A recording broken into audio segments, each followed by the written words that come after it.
I am very excited to introduce Rod Bear from Shure.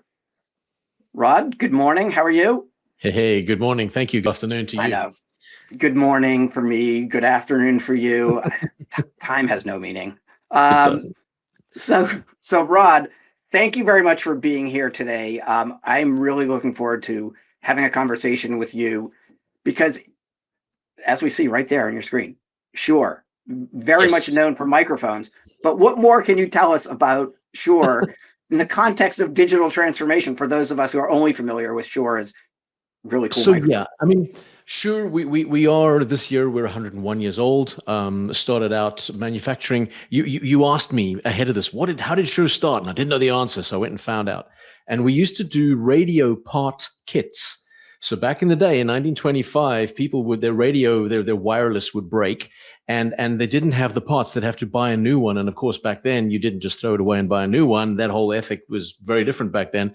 And Mr. Shure, who started Shure, started out with this idea of parts for radios. But of course, we've gone on to be the largest, and I can say without fear of contradiction, best manufacturer of microphones and audio equipment more generally. Within globally, we are a £1 billion turnover company. And the excitement now, the way that we need to move now, and probably the reason why you reached out to me, why I'm here, is that it's no longer simply about the microphone. Our microphones increasingly contain software, or our audio solutions, if you like. It's not limited to just the mic. Increasingly, they contain software to help us do the really, really cool and clever things that we can do. So yeah, that's who we are, and our journey is increasingly digital, increasingly software and licensed recurring revenue driven. Great, thank you. And so when you look back, what were some of those early signals that told you that software, not you, Shure, everybody, needed to become really a first-class part of the business and not just an add-on to hardware? I think we're all familiar with, firmware updates and things like that. And for nerds like me, get very excited when there's a new firmware update. But what can you talk about, when you talk about, adding value through software? So what we discovered, incidentally, I see Andrew has recognized my mic as an SM7DB. Thank you. It is indeed an SM7DB. The challenge, well, not the challenge. What we discovered that we can do increasingly with software that we can't do with hardware is, as an example, we have what are called ceiling array microphones. That it looks like a ceiling tile, and it fits into the roof, and you don't notice it in your boardroom, but actually that's where the microphone is. But that boardroom might also be used for presentations. You might remove the boardroom table, and now you've got rows of chairs, and you've got a person up front.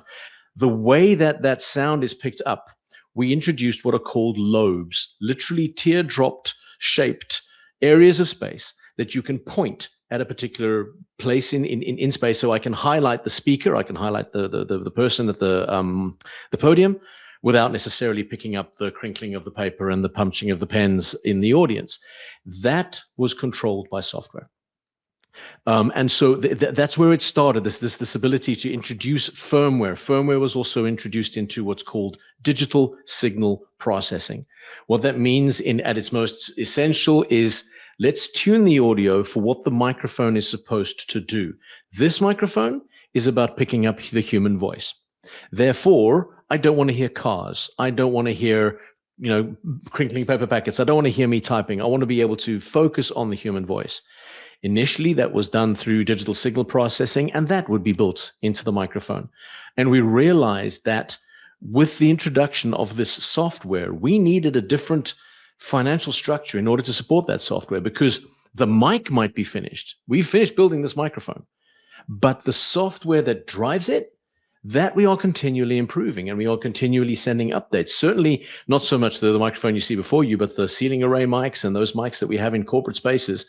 Those are internet enabled. They are receiving firmware updates. And so we needed to have the ability to monetize that software and be able to properly support it financially so that we could continue improving what we were doing. So that's where the challenge really came in, was we realized we were using software and going, hey, how do we support this? And how do we highlight it to our customers? How do we make our customers aware that it's not just the hardware? There is a part that going on in there that continues to improve even after you've bought the mic. Yeah, and I would assume, your role focuses heavily on go to market. How different is that now, than historically when Shure was just selling hardware, and a different approach to selling products? There is our model is that we sell through the channel. So we do have a market to sell directly to individuals, but even there we'll work through merchants of record. We won't ourselves necessarily be selling direct to the customer, and so the our challenge wasn't simply around changing our own mindset. It was changing the mindset of the channel. For literally 100 years, we've been putting stuff in boxes and selling each other those boxes, right? That's what we do. And out of the box comes a great piece of equipment. There's nothing wrong with that model. However, the concept now of subscription was completely foreign to our traditional channel. But I bought that mic, and that was out of my capex budget. I've got no more capex. Now you want to charge me? This has got to come out of my operational budget. How am I going to finance this? So there was this kind of paradigm shift that we really needed to try and get into our channel. But at the same time, we are also moving into new channels. So we're very much more in the conferencing space, in the unified comms space now, where those channels and those customers understand licensing. They've been, using licenses for the past 30 years. They get it. And so but it was around that paradigm shift of it's not a one-off purchase anymore. And it can't be, because otherwise we can't, as I explained, we can't reinvest in our software in an ongoing manner. Yeah, and, you've mentioned, the move from selling premium hardware as a one-time purchase, moving into subscriptions and recurring revenue. What's fundamentally changed as a result of that, So internally? we found, for a start, that our ERP was incapable of doing subscriptions. Not incapable, but it would involve such an upgrade that it would take us about a year to 18 months as a project, and it would use up our entire IT resource. And we realized we can't actually, as much as we want to sell subscription and we want to get into that good recurring revenue, we can't. And we needed to look at, I've mentioned hardware merchants of record. We had to buddy up with a software MOR so that they could start doing that on our behalf. Is that the long-term solution? Don't know. It may be, it may not be. But that is an example of how we, in order to change gears as quickly as we realized we needed to do, we weren't too proud to buddy up, let me put it that way, and find external to our organization the resources and the know-how that we could then partner up with. Yeah, and I know as we were planning for today's discussion, you described this as putting small toes into a big pond. What surprised you the most once you actually started selling software and subscriptions?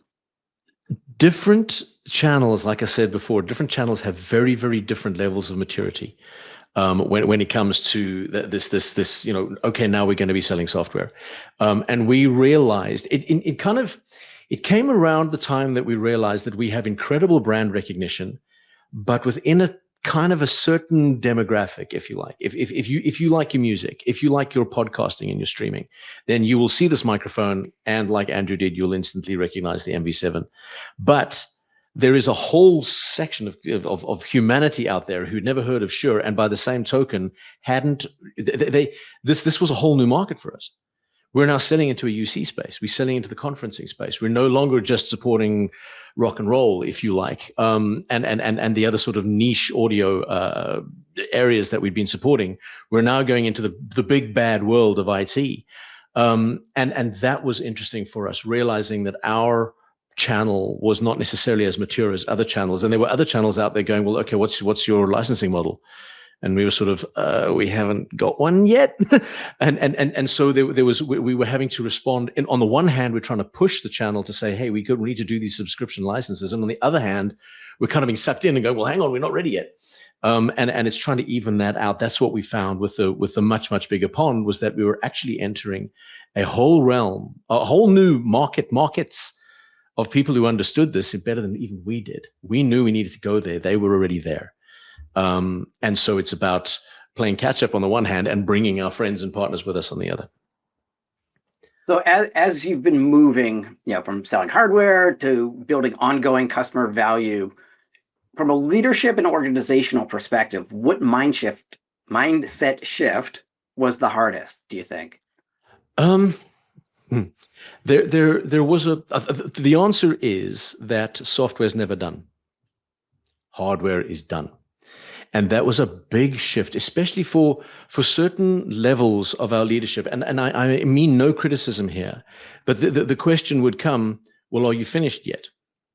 And we the whole company was we have a deep pride in the quality of our products, and we will not release a product that isn't ready to go to market. And so we will not usually be the first to market.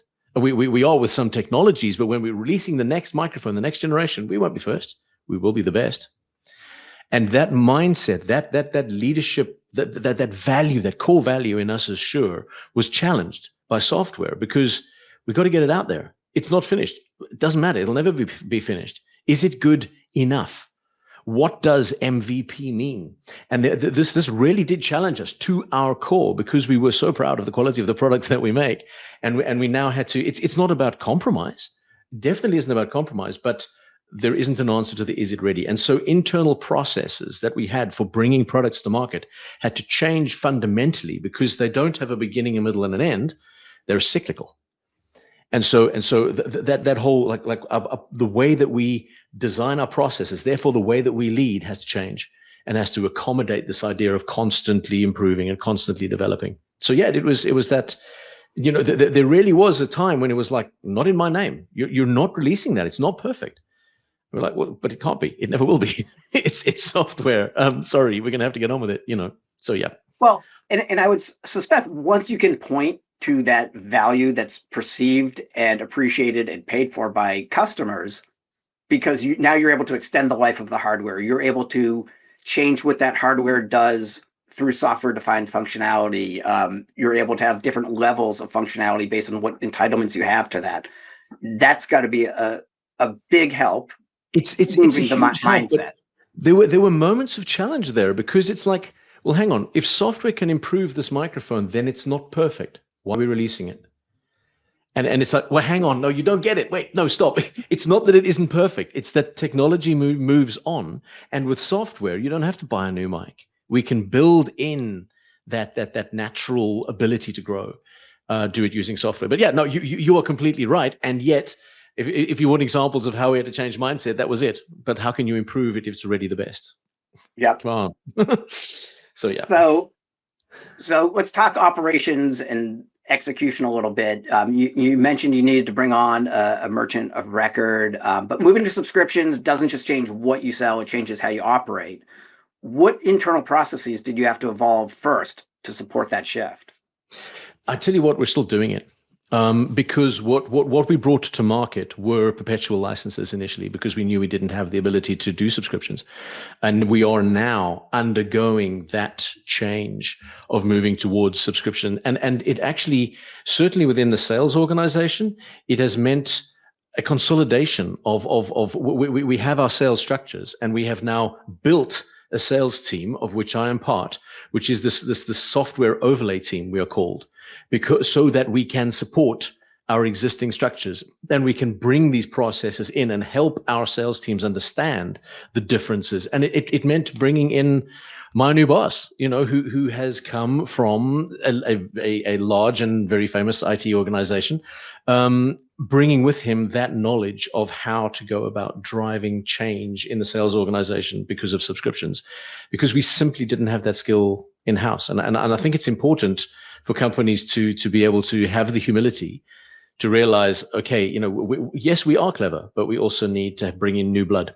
So part of the answer is that we brought in new blood, and he is helping us understand the just you're using graphs often with that hockey stick, that this is what we see in terms of parabolic growth. Does that mean the company revenue is going to do that? No, but it does mean those revenues are available to us to continually improve the software. But yeah, it has meant structural change to us. Yeah, and you had mentioned that moving from perpetual to subscription, some legacy systems weren't designed for subscriptions. How did you think about simplifying operations, but still moving fast?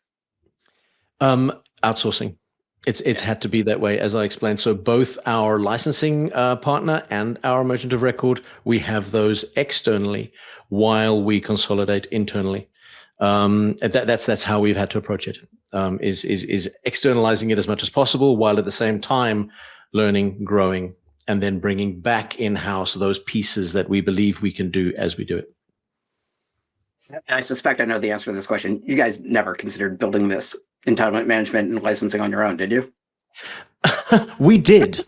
We did. did, and of course we did, because we're Shure, and so I mean we employ some of the most intelligent people on the planet, people who really are capable, and so initially it didn't occur to anybody to go outside. Like, of course we're going to do it ourselves, and so we would come up. We had our own system of licensing. Where it hit us was at the financial level rather than at the functional level.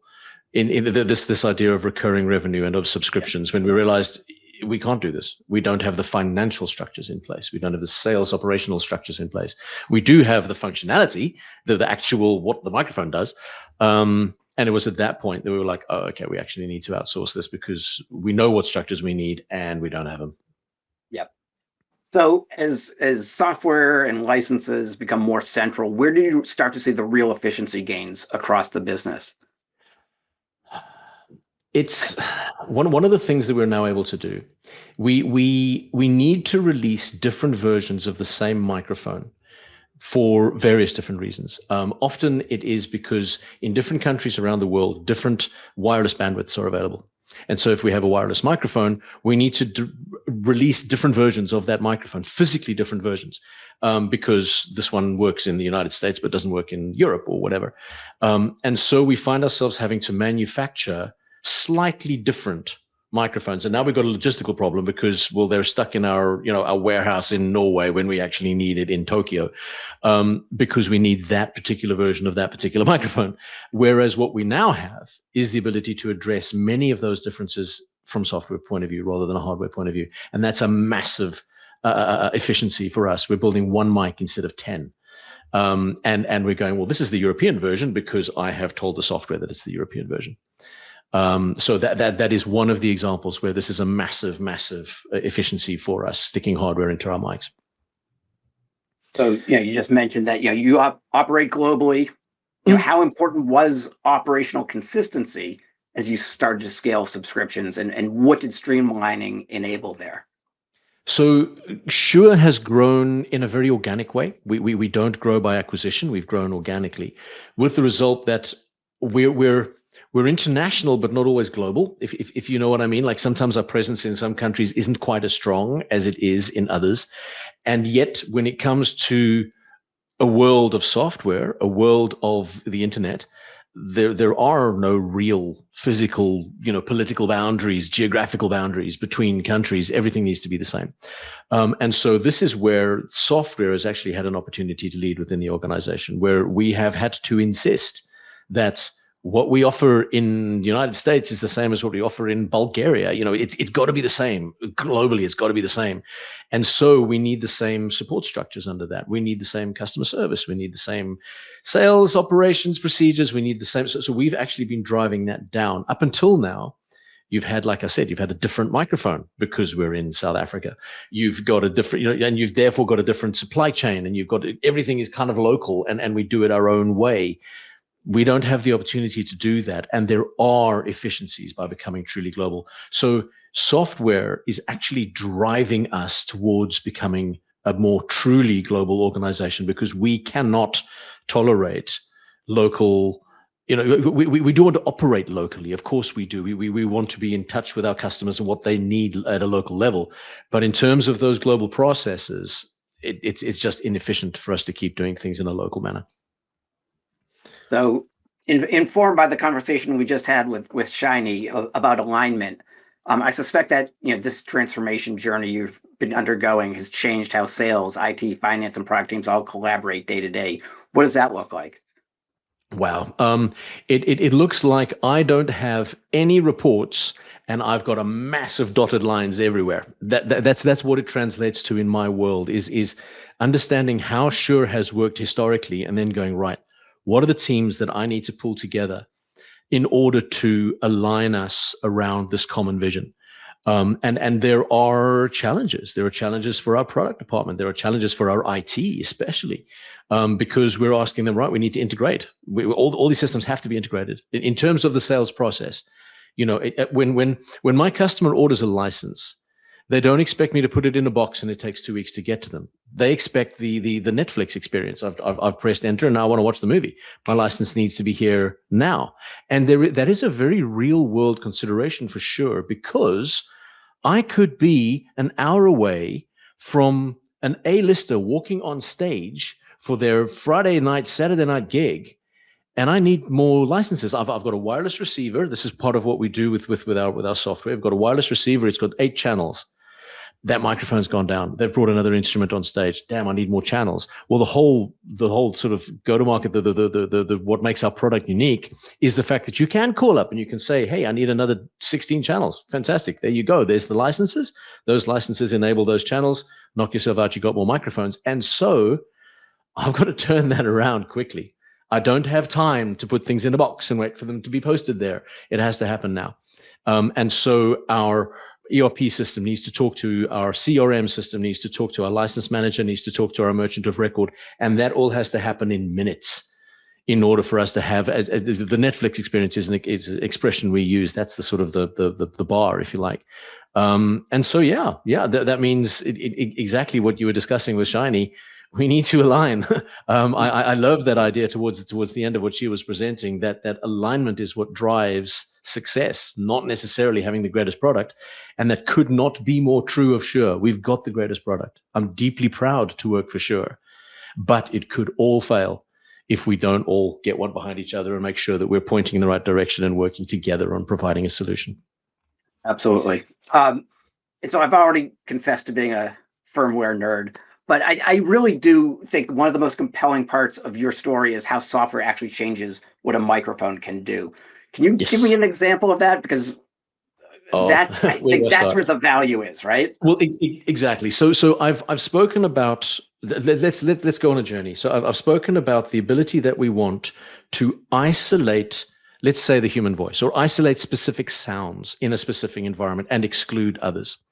And that started as digital signal processing. In other words, well, the human voice range is between these megahertz and these megahertz. Therefore, I'm going to emphasize that sort of range of the audio spectrum and exclude everything else. That works all right, but you're still going to pick up a dog barking because it's much the same. You're still going to pick up the baby crying in the background, and you're still going to pick up everything.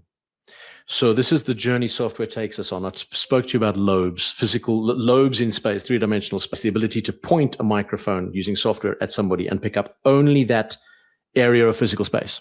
Excellent. Fantastic. We can do that. What's next? And what's next is, okay, how about, I know it's going to come up in one of your questions, how about we start using AI? How about we start using machine learning? And instead of just trying to filter out the bad, how about we teach it what the good is? Teach it what we want to understand, what we want to hear and what we don't want to hear. And so we start using AI to recognize, in the case of this example, the human voice. And therefore, we are able to have microphones that not only, it's not like they're cutting everything out. They start with nothing and they only introduce what they want to introduce. Where does that go? Where does that go in terms of what a microphone can do? Because it's not necessarily only the human voice. A product that we've come out with recently is called Action Isolator. And it works on one of our microphones. If you're a complete microphone nerd, it's the DCA 901. This is going to change how you enjoy sport. Because the way that you experience sport right now is a lot of it is audience noise. And that's good. When the touchdown is scored, you want to hear that roar. That's exciting. But in between, you actually might want to hear what the players are saying to themselves. You want to hear that thud as the ball gets kicked. And what we're doing is we're training AI algorithms to pick out the bits of sound that we want to hear. If it's a football match, different sounds. If it's a basketball match, we want to hear the squeak of the trainers. We want to hear the ball bouncing on the ground. And so it used to be about microphone placement. Well, let's put a lavalier mic on the refs so we can hear what they're saying, for example. Whereas now we can put mics around the sides of the field. It doesn't inhibit the play at all. But what it does do is it allows us to exclude, or will only include, the noises that we want to hear. And so we start. That's kind of where we're taking this. And the exciting thing that we can do with that, I might be, because I know we've discussed before, I might be preempting what we've said before, but you can hear it's something you get passionate about. Yeah. What happens if, like, you take your car in to have it fixed, you take it in, and the old guy's there, he's been working there for 40 years, and he goes, oh yeah, I can hear that it's your tappets that are missing. I can hear, wow, it's just misfiring at this particular, I know exactly the piece of equipment that you need. Can't we transfer that knowledge into an AI? Can't we teach an AI what a car sounds like when this is wrong, when that's wrong, and allow a microphone to diagnose a car? What about people? What about what your doctor does when he puts that stethoscope against your chest, what he's listening for in terms of your breathing, in terms of your heartbeat? Can we teach an AI that? And so you've gone on this journey around really taking a microphone that is just about, I don't know, elevating people's voices, about making people be better heard at a greater distance, and you've turned it into a diagnostic tool. You've turned it into a much more enhanced experience of football on a Saturday afternoon. And so that's the journey that we're going on. This is why software is so important, and why these recurring revenue and the ability to reinvest in what we're doing is vital. Literally, it becomes vital for human health if it starts becoming a diagnostic tool. Sorry, I got carried away there, but I'm right there with you, Rod, because again, wait, so you're telling me that with the microphone I own already, you're going to make it more valuable to me?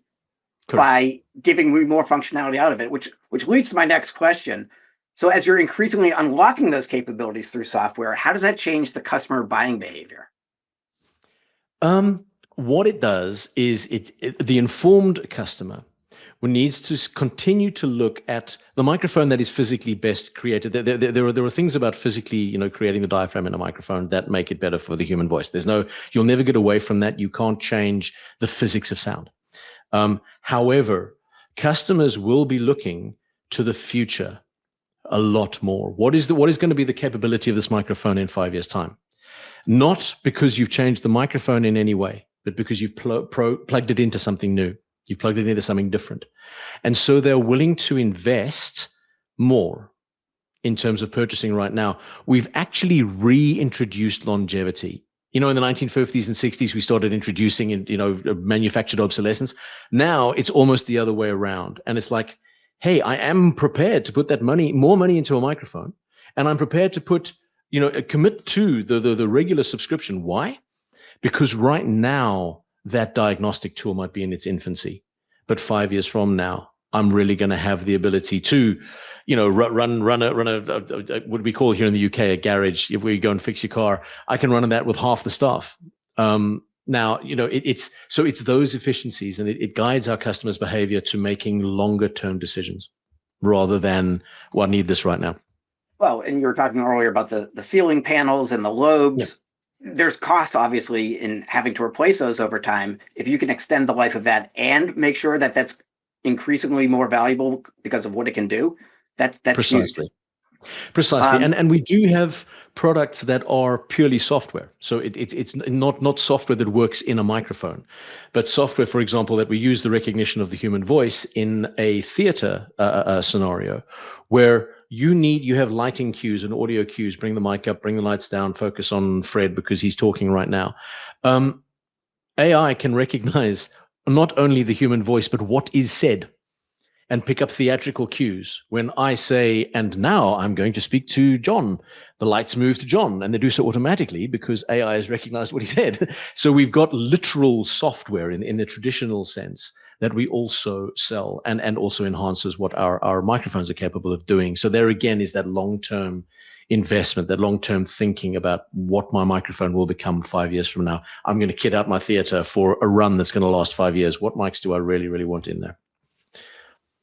And I know we've talked a little bit about AI, but in terms of monetizing it, how do you think that's going to go? I mean, obviously, still a long ways to go in terms of what that looks like, but early days. Absolutely. It's for us in audio, it is about the machine learning. I don't believe we will ever monetize AI on its own as its own product. That's not what we do. But when it's understanding and looking around, what's the next cool idea? What's the next thing that we can teach an AI that is innate to a human? For example, we're capable of using our brains to exclude noise and focus on the human voice. We do that naturally as part of our brain function, right? How do we get an AI to do that? What else is there that an AI can be taught to do in terms of interpreting sound, changing sound, and understanding what is being said, broadcast, whatever the case may be?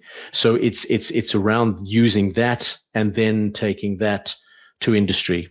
Dear NFL, would you like to have a bunch of microphones that is going to vastly enhance people's experience of football? So that's where the AI monetization comes in. I don't believe we would have products that are strictly AI.